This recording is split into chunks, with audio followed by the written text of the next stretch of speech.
Publisher کے اپنے مسائل ہیں. اس وقت پاکستان میں سونے کے برابر کاغذ جا رہا ہے. اچھا اخراجات ان کے اتنے زیادہ ہیں, کتابیں کون خریدے گا؟ مطلب ہے جتنے لوگ 20,000 کا کھانا کھا لیتے ہیں میک ڈونلڈ میں یا پی سی میں, لیکن 1500 کی یا 2000 کی کتاب کوئی نہیں خریدتا.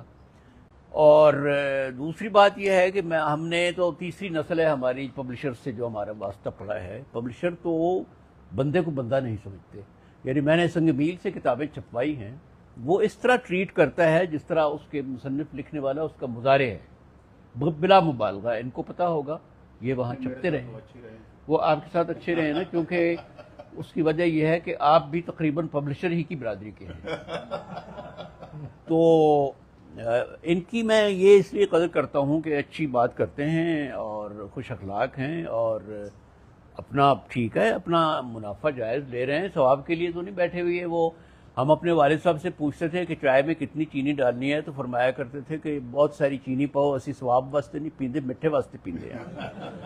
تو پبلشر ثواب کے لیے تو نہیں بیٹھا, اس نے کچن بھی پالنا ہے, پیٹ بھی پالنا ہے, اگلا بھی کام کرنا ہے, بڑا مہنگا کام ہے. تو میں سمجھتا ہوں کہ اگر کسی مصنف کو اچھا پبلشر مل جائے تو اسے اللہ کا بھی شکر ادا کرنا چاہیے اور پبلشر کا بھی شکر ادا کرنا چاہیے. اظہار صاحب نے بالکل یہ باتیں مزے کی کہی ہیں. کچھ باتیں صرف شاعری کے حوالے سے تو درست ہو سکتی ہے, کیونکہ شاعری کے ریڈر بہت کم ہوتے ہیں. نثر کے ریڈر بہرحال مل جاتا ہے. اچھی کتابیں اگر نثر کی ہوں تو ان میں ان کے ریڈر جو ہے وہ زیادہ مل جاتے ہیں, اور فکشن کے خاص طور پر, فکشن کے خاص طور پہ. اور میں یہ سمجھتا ہوں کہ جو پبلشرز ہیں وہ بالعموم فکشن کی کتابیں چھاپنے میں کوئی ان کو قوت نہیں ہوتی. میں اپنی بات یہ کروں گا, مثلا میری سنگ میل نے بھی کتابیں چھاپی ہیں اور انہوں نے بھی چھاپی ہیں, اور یہ اتنے مہربان ہیں کہ جس وقت میں نے اپنی خود نوشت مکمل کی تھی تو عمر میرے گھر پہنچ گئے تھے. ان کو کسی نے بتا دیا کہ وہ جو ہے نا انہوں نے اپنی آپ بیتی مکمل کر لیا ہے, تو وہ میرے گھر پہنچ گئے اور انہوں نے کہا کہ ہاں وہ سنا ہے آپ نے آپ بیتی لکھ لی ہے. تو کہتے ہیں کہاں ہے وہ؟ میں نے کہا جی وہ میرے لیپ ٹاپ میں ہے. کہتے ہیں ادھر لے کے آئے نا, ذرا سنیں تو صحیح اس میں کیا ہے. تو ایک چیپٹر سنا, اس کے بعد کہنے کہ یہ فائل ذرا میرے اس پہ ذرا ای میل کر دیں. تو میں نے کہا بھائی میں نے ابھی اسے پڑھنا ہے. انہوں نے کہا جی باقی جو ہے وہ ایک پروف میں پڑھواؤں گا, پھر دوسرا پروف میں پڑھاؤں گا, تیسرا آپ دیکھ لیجئے. عرفان جاوید نے ذکر کر دیا تھا کیونکہ وہ میرے گھر میں آئے تھے, تو انہوں نے ذکر کر دیا ان کے ساتھ, عمر کے ساتھ. یہ کتاب ان لے گئے اور 2 مہینے کے اندر انہوں نے کتاب چھاپ کے وہ بھیج دی. یعنی اتنے مہربان ہیں.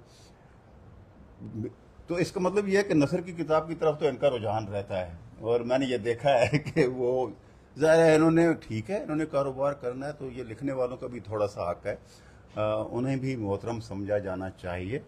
جو بھی پبلشر ہیں میں یہ سمجھتا ہوں کہ انہیں دیکھنا چاہیے کہ ایک جو لکھنے والا ہے وہ صرف اس لیے ہمارے ہاں مارے جا رہے ہیں. بہت سارے لکھنے والے, بہت اچھے لکھنے والے بھی ہیں, کہ ان کو پبلشر اس طرح میسر نہیں آتے یا وہ ان اخراجات کو برداشت نہیں کر سکتے. ہم جیسے لوگ تو اللہ کا شکر ہے کہ ہمیں پبلشر مل جاتے ہیں. آپ لوگ مہربان ہیں, آپ 10% لوگوں میں سے ہیں. اور میں آپ کی بات کاٹ رہا ہوں, بہت بڑا شاعری کا نام ہے, بہت بڑا نام, وہ اپنے پیسوں سے چھپوا رہے ہیں. جی ایسا ہی ہے, ایسا ہی ہے, مجھے اندازہ ہے. مجھے بلکہ میں نے ایک صاحب کا ذکر کیا اور کہا کہ وہ بہت اچھے شاعر تھے, تو میں نے پبلشر سے بات کی, انہوں نے کہا جی وہ تو شاعری کتاب نہیں بکتی. بھائی کیوں نہیں بکتی ہے؟ شاعری کتاب بکتی ہوگی, اتنا بڑا نام ہے, ہم سنتے ہیں ہم پڑھتے ہیں. کہتے ہیں نہیں جی وہ نہیں, اب نثر کی کتاب کو ہوتی وہ سوشل میڈیا میں, اب وہ سوشل میڈیا کی بات ہے. آپ باقی ان پبلشر سے پوچھ لیں یہ کیا کہتے ہیں.